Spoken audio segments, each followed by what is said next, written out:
Auzubillahi minasyaitonirrajim. Bismillahirrahmanirrahim. Assalamualaikum warahmatullahi wabarakatuh.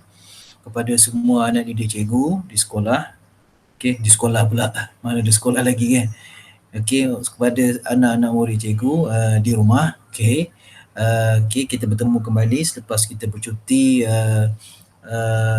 cuti sekolah pertengahan tahun dan juga cuti sepenuh hari raya tidak terlewat mungkin cikgu nak ucapkan selamat hari raya kepada semua anak murid cikgu dan juga selamat hari raya dan maaf lahir batin.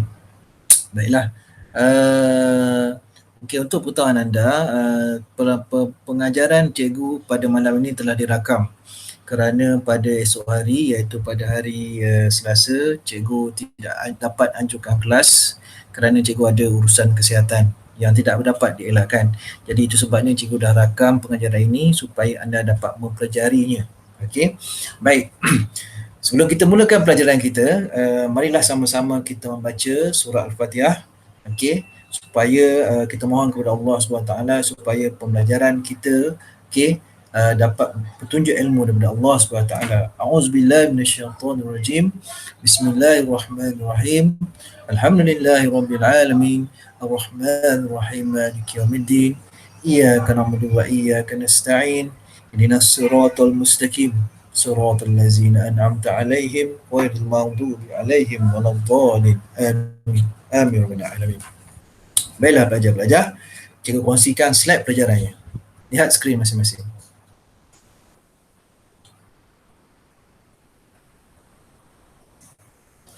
Baik pelajar-pelajar, okey, kita masih lagi bab 3 sebenarnya. Okey, kita masih bab 3. Tapi pada hari ini kita masuk bab yang baru, topik yang baru iaitu topik 3.7 dan juga topik 3.8.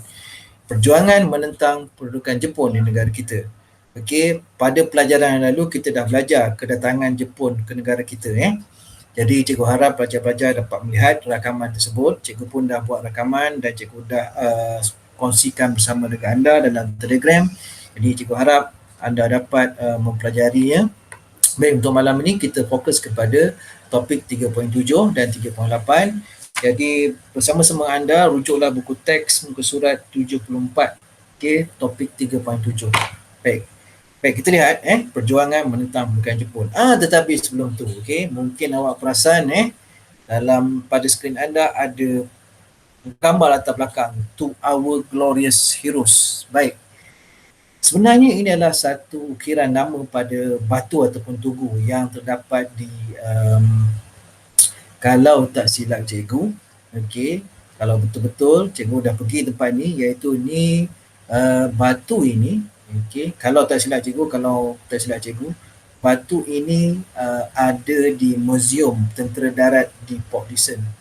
Jadi nama-nama yang tertera, yang terukir pada batu tersebut ialah mereka-mereka yang telah gugur di medan perang semasa menentang Jepun, menentang pengganas komunis dan sebagainya. Baik, jadi antara tokoh-tokoh yang kita boleh kenal dari nama-nama yang terkorban tersebut ialah Lieutenant Muda Adnan bin Saidi lah dan juga yang lain-lain. Jadi kita doakan sama-sama supaya mereka ini ditempatkan ke dosa mereka diampuni dan ditempatkan di kalangan golongan yang beriman. Baiklah. Baik, topik 3.7. Kita tengok topik 3.7 pelajar-pelajar. Right.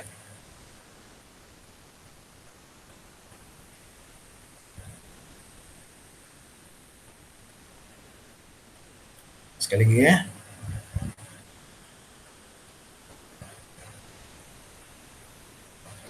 Okey. Baik. Topik 3.7, okey, rujuk buku teks muka surat 74. Gerakan penentangan rakyat tempatan terhadap pendudukan Jepun di negara kita. Baik pelajar-pelajar sekalian. Apa yang perlu kita belajar dalam topik 3.7 ni? Fokus. The big idea, persoalannya atau boleh jadikan objektif pelajaran anda untuk topik ini. Yang pertama, mengapakah rakyat tempatan menentang pendudukan Jepun? Kita perlu tahu faktor-faktornya mengapa rakyat tempatan menentang pendudukan Jepun. Okey, alright. Yang kedua, the big idea yang kedua ialah bagaimanakah bentuk penentangan rakyat tempatan menentang Jepun. Jadi dalam topik ini kita perlu capai dan jawab dua-dua persoalan atau the big idea ini. Baik, sebelum kita lanjutkan dengan slide seterusnya, cikgu nak kongsikan bersama anda ada satu lagu yang berkaitan dengan tajuk ini. Jadi lihat pada skrin anda iaitu lagu ini Cuba tengok, cuba dengar, okey. Apakah maksud di sebalik lirik-lirik lagu ini? Okey. Apa yang anda faham tentang lagu ini Okey.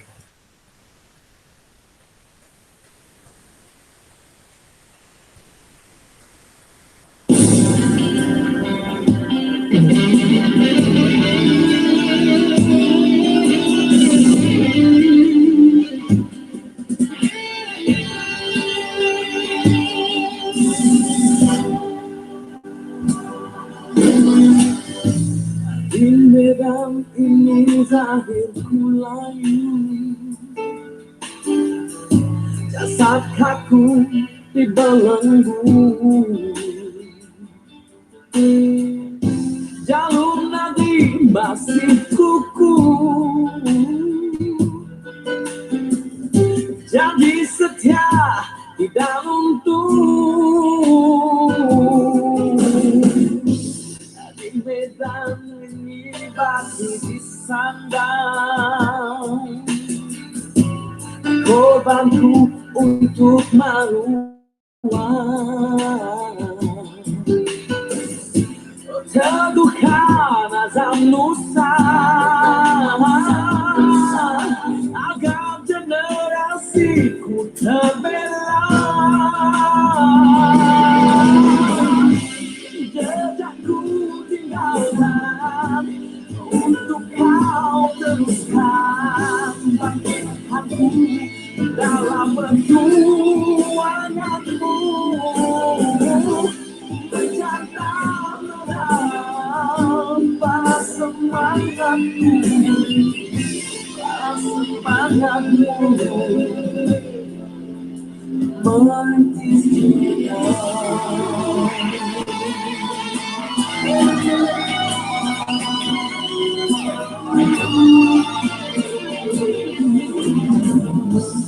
Timbulan ini gemilang bersadar, hamparkan jati diri, gemparkan pada mereka, kita mampu tubuhkan lambang merdeka. Jejakku tinggalkan untuk kau teruskan, bangkitkanku dalam perjuanganmu, mencatat saudara para semangatku, para semangatku, merintis cinta.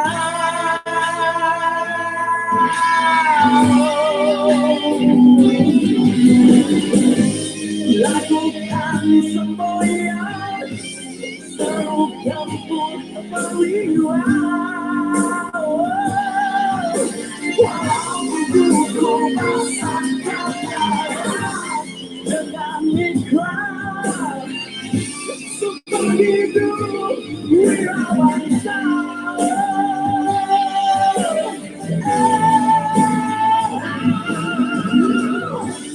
Jejakku tinggalkan untuk kau teruskan, bangkitkanku dalam perjuanganmu, mencatat saudara para semangatku, para semangatku, merintis cinta.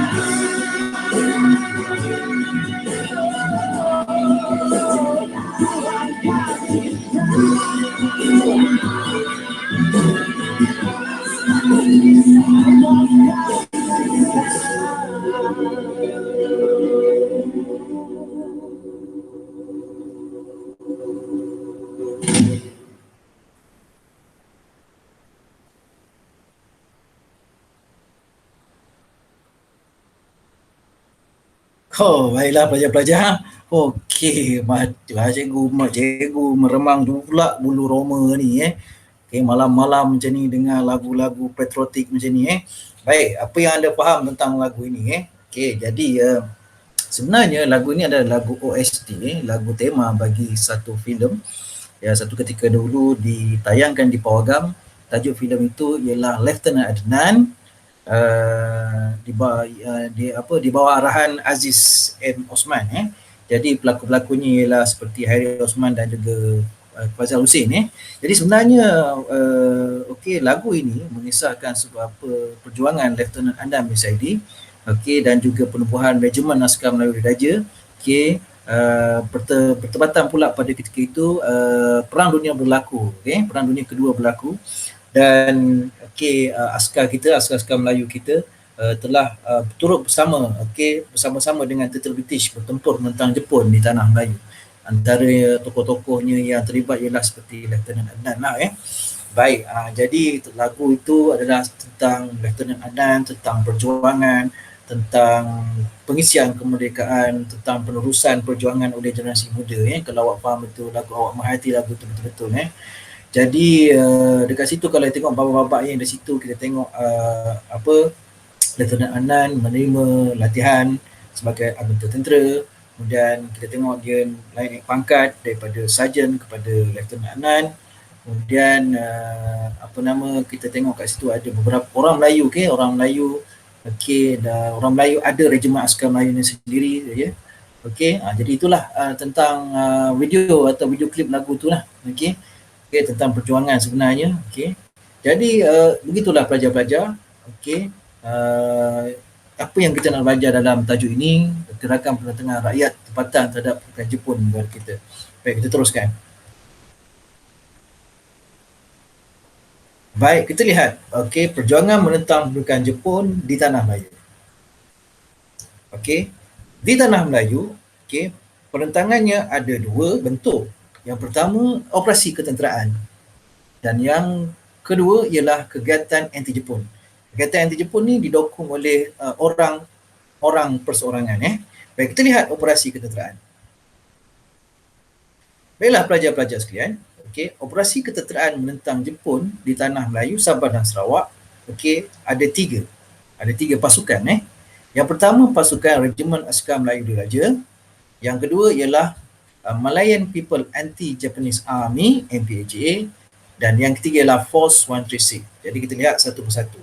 Jadi inilah bentuk penentangan melalui operasi ketenteraan RM Askar Melayu, MPAJA dan Force 136. Jadi tiga-tiga pasukan ini menentang pendudukan Jepun di negara kita. Baik, kita lihat Regimen Askar Melayu. Baik, Regimen Askar Melayu membantu bersama-sama pasukan tentera British menentang pendaratan tentera Jepun di Kelantan di bawah batalion yang kedua. Dan kita lihat satu lagi askar Melayu ni sedaya upaya upaya bersama dengan tentera British mempertahankan pantai di Kelantan itu daripada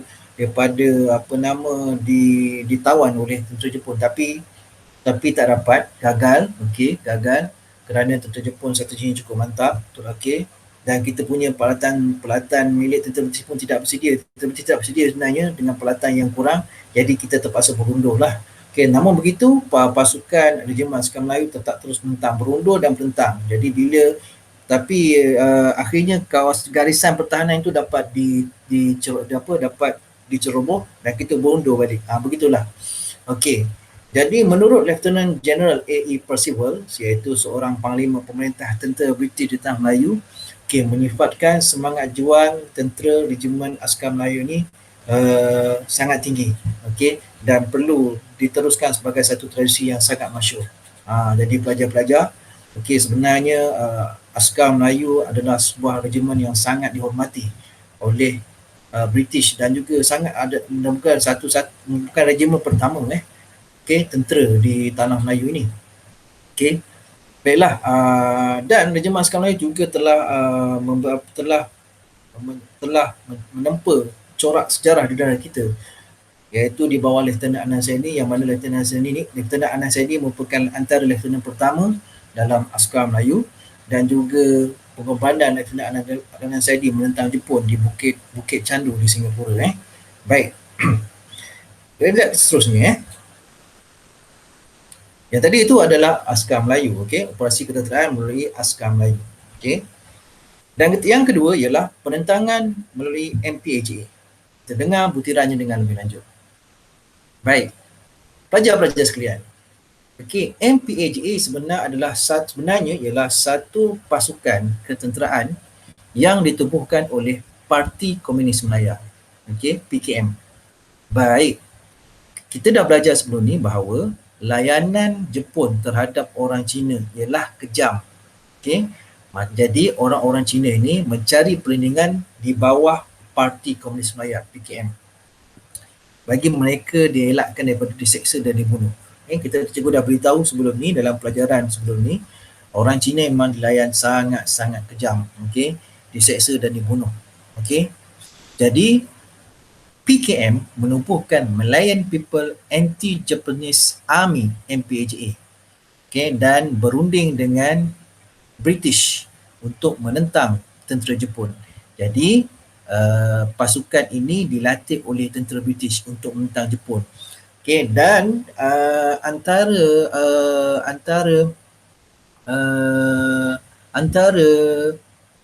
bentuk penentangan MPAJA terhadap Jepun ialah secara perang gerila lah. Baik. Dan anggota-anggota PKM mendapat latihan di sekolah latihan khas di Singapura. Okey, untuk menjalankan kerja mensabotaj dan perang gerila. Okey, sabotaj ni kerja-kerja contoh memusnahkan talian telekomunikasi Jepun, tentera Jepun di tanah Melayu. Okey, memusnahkan aset-aset penting tentera Jepun di tanah Melayu, itu namanya sabotaj.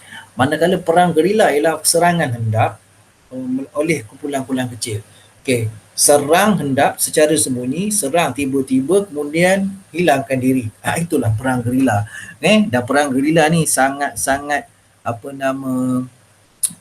sangat-sangat menyulitkan tentera Jepun di tanah Melayu. Okey. Baik pelajar-pelajar sekalian. Jadi MPAJA telah daripada satu pasukan menjadi kepada 8 regimen MPAJA. Okey, di tanah Melayu seperti dalam peta ni. Okey, baik. MPAJA juga telah bekerjasama dengan satu pasukan sulit iaitu Force 136, Force 136 yang mewakili tentera British. Okey, jadi melalui pakatan ini MPAJA dapat bantuan seperti senjata, ubat-ubatan, kewangan dan latihan ketenteraan daripada tentera British. Baik, mungkin anda tertanya-tanya, okey, kita tahu, mengapa British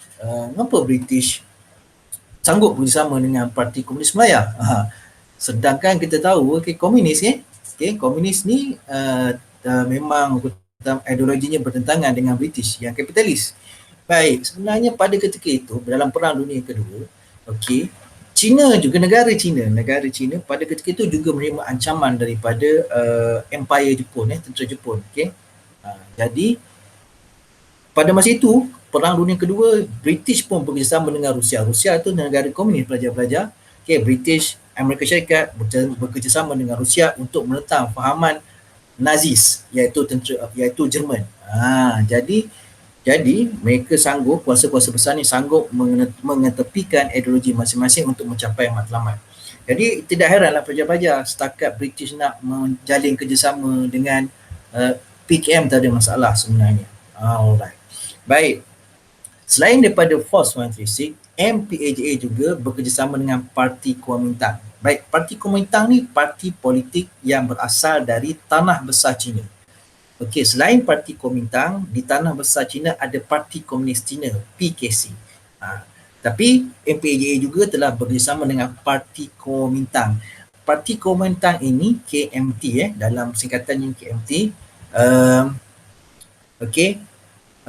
Bekerjasama untuk menentang tentera Jepun di utara tanah Melayu, terutamanya di Hulu Perak dan juga Kelantan. Dan mereka telah menubuhkan OCAJA, Overseas Chinese Anti-Japanese Army, atau dikenali dengan nama Tentera Bintang 1. Baiklah pelajar-pelajar, itulah dia MPAJA. Baik, sebenarnya ada sedikit kontroversi tentang subtopik ini. ada pihak tertentu mengatakan dibaca buku teks ini dikatakan bahawa MPJA adalah seorang pejuang negara. Baik, pelajar-pelajar, yang kita belajar ni adalah sejarah fakta. Tajuk kita apa? Perjuangan menentang pendudukan Jepun. MPAJA menentang Jepun tak? Ya, menentang. Itu fakta sejarah. Tidak boleh kita tolak. Itu memang fakta.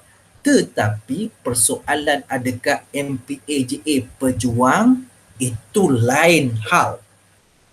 Itu topik yang berbeza. Itu dia. Sebab ada dikata buku teks ni menyokong ideologi komunis. Tidak, buku teks ni menceritakan sejarah bahawa benar MPAJA menentang tentera Jepun. Okey, kalau macam tu cikgu jawab pada pihak tersebut. Okey, cuba cari dalam buku teks ini perkataan bahawa komunis adalah pejuang negara. Cuba cari satu perkataan. Takkan jumpa. Maksudnya pelajar-pelajar, buku teks ini menceritakan sejarah yang sebenar. Okey. Sebagai seorang ahli sejarah, cikgu ahli sejarah, okey. Ya betul, PKM sebenarnya, MPAJA sebenarnya bukan pejuang walaupun mereka mendakwa diri mereka pejuang. Okey, bukan begitu. Tapi adakah itu bercanggah dengan buku teks? Buku teks ni cerita tentang perjuangan menentang Jepun. Soalan cikgu tadi, bab yang berbeza. Okey, pelajar-pelajar. Jadi harap jelas kat situ. Ada isu sekarang ni lah. Jadi cikgu cuba nak clearkan. Baik, jadi persoalannya ialah, okey, cikgu clearkan, cikgu buat rumusan. Baik, ada pihak yang menentang bukan Jepun, antaranya Askar Melayu, antaranya MPAJA, antaranya Force 136. 3 pasukan ini adalah operasi ketenteraan. Ada juga pihak yang menentang Jepun terdiri daripada orang-orang perseorangan. Ada juga pihak yang menentang tentera Jepun terdiri daripada organisasi sulit. Yang bukannya tentera ada juga. Ini bab tentang penentangan, bukan bab adakah MPAJA atau komunis pejuang negara. Tapi kalau itu babnya adakah komunis atau MPAJA wajar diangkat sebagai pejuang negara, jawapan cikgu tidak. Tidak.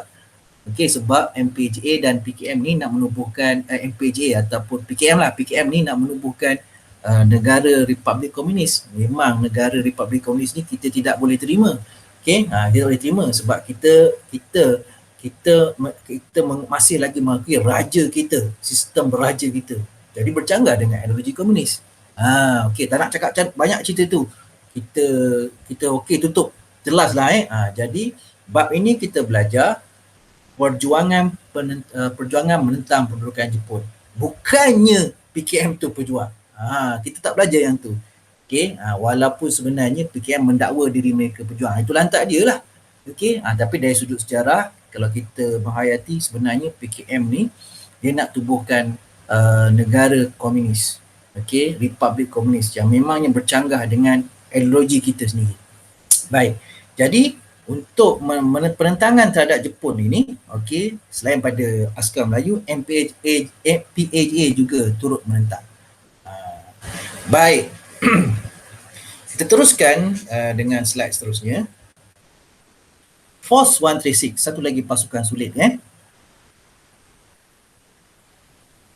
Baik, Force 136 ini adalah satu pasukan sulit di bawah Southeast Asia Command, okey, yang berpusat di Sri Lanka. Okey. Dia adalah satu unit sulit unit sulit macam satu pasukan sulit. Kalau kita tengok cerita apa ni, dia lebih ala-ala komando juga ni sebenarnya. Cuma dia sulit sulit, pasukan sulit macam Mission Impossible dia pasukan sulit macam itulah lebih kurang Baik, jadi Force 136 ini ramai dianggoti oleh orang Melayu. Kalau orang tempatan, orang Melayu lah ramai menganggotai Force 136 ini. Jadi Force 136 ini telah mendarat di tanah Melayu melalui kapal selam milik Belanda. Okey. Jadi personel atau anggota Force 136 ini telah berhubung dengan orang Melayu di Perak, di Pahang dan juga Kedah dan membentuk satu lagi cabang tentera di sana. Sebagai contoh, okey, apabila anggota Force 136 okey berjumpa dengan penduduk di Ulu Perak, ada seorang penduduk di Ulu Perak, okey, askar Melayu setia ditubuhkan, iaitu Pegawai Daerah Great Captain Muhammad Saleh Haji Sulaiman. Jadi anggota ini berjumpa dengan Pegawai Daerah Great ini, Muhammad Saleh ini, dan akhirnya membentuk satu pasukan askar Melayu setia. Baik, manakala di Pahang, Force 136 okey telah berjumpa dengan Yop Mohidin dan akhirnya pasukan Wataniah Pahang ditubuhkan. Okey, manakala di Kedah, okey telah berjaya menghubungi Tunku Abdul Rahman, okey, Pegawai Daerah Kedah dan Tunku Abdul Rahman, gerila Melayu Kedah ditubuhkan. Jadi, okey, Force 136 ini okey telah berjaya membentuk satu lagi pasukan-pasukan sulit di negeri-negeri Melayu seperti di Perak, Pahang dan juga Kedah. Okey, jadi kalau awak tengok dalam gambar okay, di Pahang tu sebenarnya Tun Abdul Razak kita bekas Perdana Menteri kita juga pernah menganggotai Force 136 Pahang. Okey, tengok sini ni dia, ni gambar dia. Okey, gambar ni berdiri okey, yang berdiri 3 dari kanan, 1 2 3. Ini Tun Abdul Razak ni. Okey, dahsyat tu sebenarnya. Alright. Baik, jadi bagaimana Force 136 ni menentang pendudukan Jepun menggunakan kaedah atau strategi serangan gerila. Saya juga cakap tadi serangan oleh kumpulan-kumpulan kecil, okey, serang hendap dan sembunyi, sabotaj dan sebagainya. Dan juga maklumat-maklumat bisikan kepada tentera British tentang tentera Jepun. Baik, begitulah pelajar-pelajar operasi ketenteraan yang dilancarkan oleh RAMD, Askar Melayu, MPAJA dan Force 136. Alright. Baik, kita teruskan. Manakala penentangan individu pula, okey, oleh Gurchen Singh dan Shibil Katigasu. Tadi operasi ketenteraan.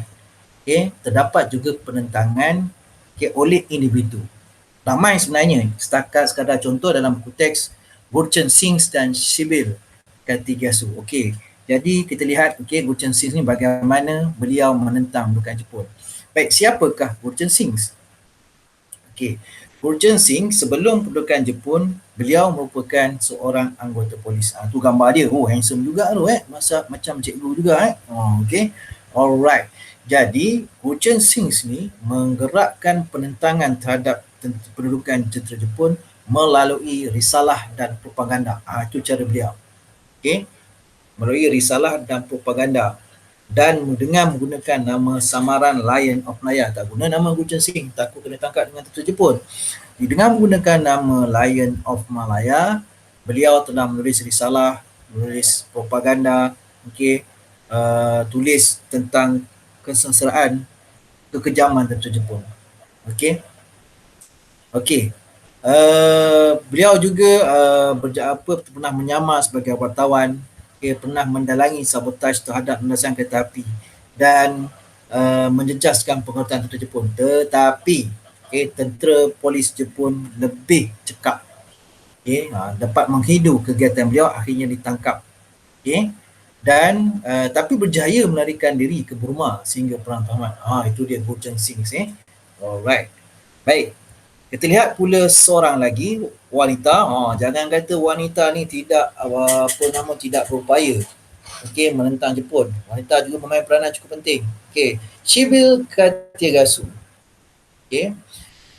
Beliau ialah sebenarnya kalau tak salah jururawat. Suaminya Dr. Ebden Clement Katigasu. Ada klinik di Ipoh.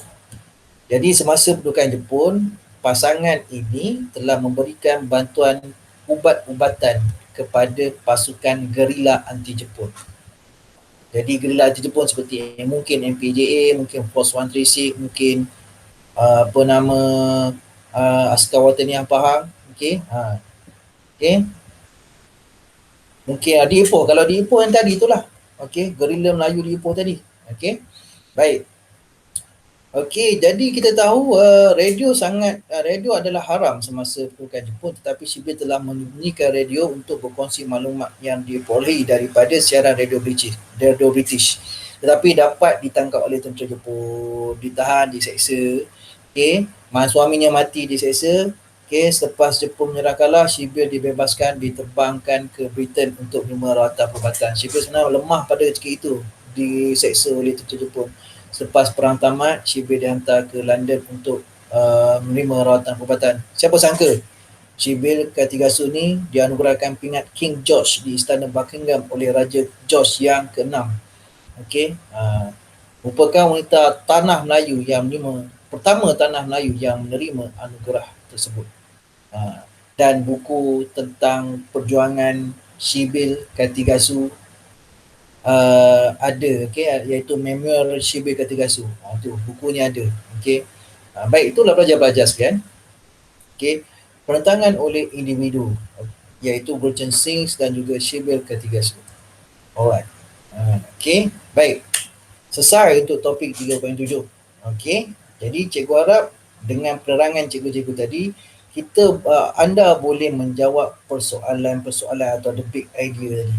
Yang pertama, okey, mengapakah penduduk tempatan menentang Jepun? Mengapa penduduk tempatan menentang Jepun? Mengapa? Antaranya tadi ialah layanan kejam. Okey, contoh orang Cina layanan kejam. Okey, orang Melayu pula, orang Melayu pula walaupun diberi layanan lebih baik daripada orang Cina, tetapi sebenarnya orang Melayu pun merasai keperitan, okey, kesengsaraan semasa pendudukan Jepun di tanah Melayu. Seperti dalam bab sebelum ini, anda telah belajar bagaimana Jepun telah membuat catuan makanan, rakyat tak dapat bekalan makanan, okey, rakyat terpaksa tanam sendiri makanan, berlaku inflasi. Jadi tempoh pendudukan Jepun di negara kita sangat-sangat sukar. Jadi menyebabkan rakyat tempatan sama saja, British menjajah ke, Jepun datang ke tanah Melayu, sama saja, tak ada berubahnya. Jadi kat situ timbullah semangat kebangsaan dan ini menyebabkan penduduk tempatan menentang pendudukan Jepun negara kita. Baik, kita teruskan dengan topik 3.8. Okey, topik 3.8 iaitu perkembangan gerakan nasionalisme tempatan dan pendudukan Jepun. Okey, maafkan cikgu. Ada satu lagi okey. Sorry, sebelum kita lanjutkan dengan topik 3.8, ada satu lagi topik. Gerakan anti Jepun tadi tanah Melayu, okey. Gerakan anti Jepun di Sarawak dan Sabah. Ada dua, Operasi Semut di Sarawak dan pemberontakan Double Ten di Sabah. Ini dia okey, di Sarawak, okey, Australia telah menubuhkan satu unit khas dinamakan sebagai unit khas Z. Okey. Jadi unit khas ini adalah sebahagian daripada kempen menentang tentera Jepun di Sarawak. Okey, jadi unit khas Z ni terdiri daripada orang tempatan Sarawak iaitu orang Kayan, Kenyah, Kelabit, Murut. Maksudnya orang-orang memang orang tempatan lah, kerana orang tempatan ni lebih mengetahui selok belok bumi Sarawak. Jadi tentera Australia telah merekrut orang-orang ini menjadi tentera dan dinamakan sebagai unit khas Z. Okey, menentang tentera Jepun. Dan operasi ini dinamakan sebagai Operasi Semut lah. Okey, Operasi Semut ni untuk mendapatkan maklumat tentang tentera Jepun, kedudukannya, kepada British, dan juga melancarkan perang gerila, terhadap Jepun. Baik, manakala di Sabah terkenal dengan pemberontakan Chesterton ataupun lebih terkenal dengan nama pemberontakan Double Tent, iaitu penentangan terhadap pendudukan tentera Jepun yang diketuai oleh Albert Hawke. Jadi Albert Hawke telah menubuhkan satu gerila yang dinamakan sebagai gerila Kinabalu, melancarkan serangan terhadap pejabat pentadbiran, balai polis dan tentera diraja Jepun. Jepun akhirnya menyerang balas serangan itu. Terdapat perkampungan pesisir pantai diserang dan dibom, beratus-beratus orang diseksa. Untuk mencari pemimpin dan pasukan pemberontak di bawah pimpinan Albert Hawke tu. Bayangkan tapi melihat ramai penduduk tempatan dibunuh, maka Albert Kwok pun menyerah diri dengan harapan tak ada lagi pembunuhan berlaku. Itulah sebenarnya yang berlaku pelajar-pelajar. Apabila penduduk tempatan itu bangkit menentang Jepun, balasannya Jepun ni tengok akan dia tak buru terus Albert Kwok. Tentera polis Jepun ni atau Kempetai ni dia mengancam dengan keluarga-keluarga tersayang.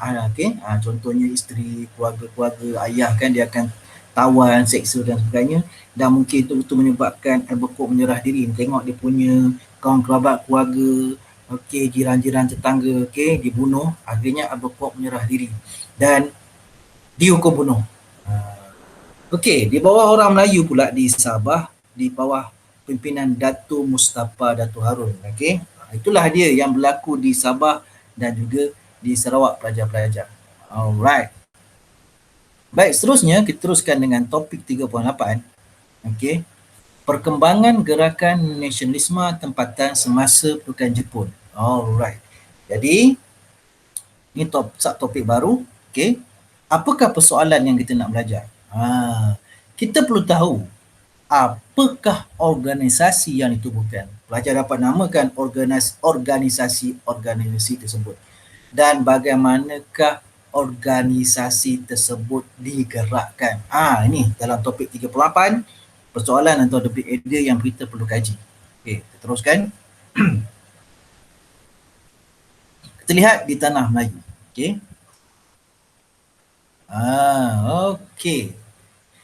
Apakah organisasi? Kita jawab persoalan itu. Kesatuan Melayu Muda. Buat catatan, highlightkan. Baik, KMM ni sebenarnya dia macam ni. Dia sebenarnya macam double agent sebenarnya, Kesatuan Melayu Muda ni. Dia menyokong Jepun dalam masa yang sama menyokong British. Itu KMM. Baik. Jadi sebenarnya Jepun telah keluarkan satu slogan, nama slogan ini lebih kepada propaganda, itu Asia untuk Asia dan konsep lingkungan sekemakmuran Asia Timur Raya. Jadi konsep ni selari dengan perjuangan Kesatuan Melayu Muda, KMM di tanah Melayu. Jadi itu sebab KMM menyokong kedatangan Jepun di negara kita. Dalam masa yang sama, KMM ni juga bekerjasama dengan British menentang Jepun sebenarnya. Baik. Apa tujuan KMM bekerjasama dengan Jepun? Dengan harapan Jepun dapat mengusir British dari tanah Melayu dan seterusnya tanah Melayu mendapat kemerdekaan. Baik. Tentera Jepun berjaya mengalahkan British di tanah Melayu dan ini memberi kesan kepada kemunculan semangat kebangsaan rakyat tempatan. Orang Asia mampu mengalahkan kuasa besar Eropah, seperti British. Alright. Baik. Kita lihat yang seterusnya, iaitu perjuangan menuntut kemerdekaan dalam kalangan orang Melayu. Tadi, jadi KMM sebagai organisasi, kena ingat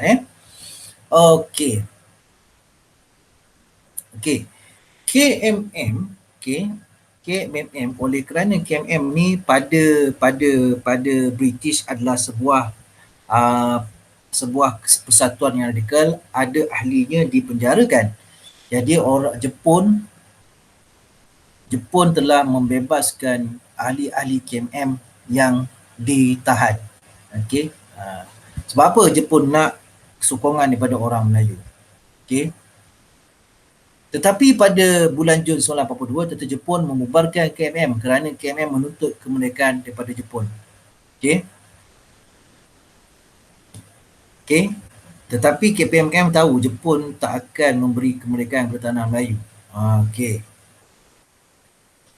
Akhirnya perjuangan mendapat kemerdekaan diteruskan dengan taktik dan strategi baru. Anggota KMM dalam organisasi ketenteraan yang ditubuhkan oleh tentera Jepun, Gyugun dan Gyutai menyertai gerakan bawah tanah menentang Jepun. Nampak tak? Sebab cikgu cakap tadi. Mula-mula KMM sokong Jepun. Okey. Dalam masa yang sama KMM dianggap radikal oleh British. Okey. Kemudian akhirnya KMM menentang Jepun pula. Selepas tuntutan KMM iaitu merdeka daripada Jepun tak dapat. Okey. Jadi siapakah Gyugun? Gyugun atau pembela tanah air peta, pasukan tentera sukarela untuk membantu Jepun mempertahankan tanah Melayu. Okey. Baik, Gyutai, pasukan pembantu pertahanan pesisir pantai dan menjaga ketenteraman awam. Okey, itu dia. Okey, walaupun nama pasukan ni pasukan tentera sukarela Jepun, tetapi kedua-dua pasukan ni telah menyertai gerakan bawah tanah menentang Jepun apabila tuntutan mereka untuk merdeka untuk merdeka selepas Jepun mengalahkan British tidak dipenuhi. Okey. Okey, itu sebab dia cakap KMM ni dia macam double agent. Okey, orang-orang dalam dia tu. Okey, alright. Baik, kita lihat seterusnya. Okey, sambungannya. Okey. So, anggota-anggota PKMM terkenal juga seperti Dr. Burhanuddin Al-Haimi, Ibrahim Haji Yaakob. Okey. Menubuhkan Kesatuan Rakyat Indonesia, KRIS. Okey, KRIS ni adalah sebuah persatuan untuk ke arah kemerdekaan negara. Dia nak bercantum dengan Indonesia, membentuk Melayu Raya atau Indonesia Raya. Okey. Okey. Tetapi KRIS ini matlamat KRIS tidak dapat dilaksanakan apabila Jepun menyerah kalah pada tentera bersekutu. Okey, ekoran pengeboman bandar Hiroshima dan Nagasaki. Jadi KRIS berkubur tetapi diteruskan oleh PKMM, Parti Kebangsaan Melayu Melaya, iaitu parti politik selepas kekalahan Jepun. Okey, baik. Jadi itulah pelajar-pelajar KIS. Apakah organisasinya? Kesatuan Melayu Muda. Bagaimanakah organisasi itu digerakkan? Bagaimana digerakkan? Okey, jadi tadi kita tengok kita tahu siapa dia punya pemimpin, Dr. Burhanuddin Al-Haimi, Ibrahim Haji Yaakob, bagaimana digerakkan, okey, bagaimana dia digerakkan, KMM bekerjasama dengan Jepun, okey, untuk mendapatkan kemerdekaan tanah Melayu, okey, tetapi tak dapat. Jadi akhirnya KMM menentang sendiri tentera Jepun di bawah Gyugun dan Gyutai, okey. Dalam masa yang sama KMM juga bekerjasama dengan Jepun. Kemudian KMM menubuhkan KRIS untuk merdeka bersama dengan Indonesia, tetapi tidak menjadi kenyataan apabila Jepun kalah. Jepun berjanji sebenarnya, okey, nak beri kemerdekaan kepada Malaysia, kepada KMM dengan nama Indonesia Raya atau Malaysia Melaya Raya kan, tetapi tak dapat sebab Jepun kalah ekoran pengeboman bandar Hiroshima dan Nagasaki. Okey. Begitulah dia sikit kronologi, okey. Organisasi KMM dan bagaimana organisasi itu digerakkan. Alright. Itu dia di tanah Melayu, pelajar-pelajar. Kita lihat pula di Sarawak dan Sabah. Okay. Baik. Di Sarawak pula, kesedaran politiknya dikawal oleh persatuan yang ditaja oleh tentera Jepun. Contoh, Persatuan Kaikyo Kokokai. Okey. Jadi, oleh kerana kekurangan pegawai Jepun, orang Melayu dan Iban diberikan jawatan dan kuasa lebih tinggi sebagai pegawai daerah. Sebelum tu disandang oleh pegawai British. Okey. Jadi ini telah memberi pengalaman kepada penduduk tempatan untuk mempelajari selok-belok pentadbiran. Inilah munculnya kesedaran politik di Sarawak dan Sabah. Okey. Jadi pendudukan Jepun juga menyuntik kesedaran berpolitik di kalangan masyarakat setempat di Sabah. Banyak pertubuhan ditubuhkan seperti PKML, okey. Seperti PKML yang dianggotoi oleh Tengku Nordin, Abu Bakar dan Zakaria Gun. Okey, berdasarkan idea Harun Aminur Rashid. Yang ni penulis buku ni sebenarnya. Yang penulis buku tentang nasionalisme di tanah Melayu. Okey. Baik, itulah dia pelajar-pelajar kesedaran politik di Sarawak dan juga di Sabah. Okey.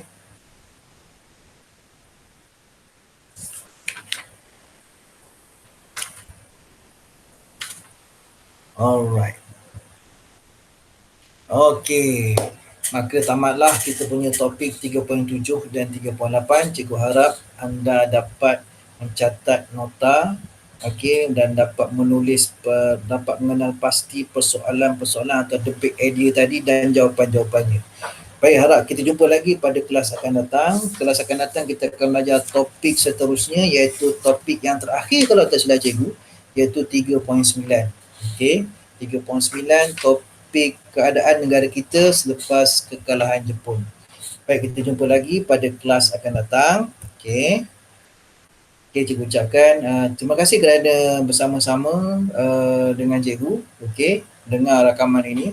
Okey, belajarlah. Okey, sebab kita tak tahu bila kita boleh jumpa lagi. Okey, jadi inilah dia kaedah pelajaran kita. Okey, kalau ada persoalan tentang topik 3.7 dan 3.8 ini boleh ajukan pada cikgu dalam kelas akan datang. Okey, jadi sekali lagi cikgu ucapkan terima kasih. Okey, Assalamualaikum warahmatullahi wabarakatuh.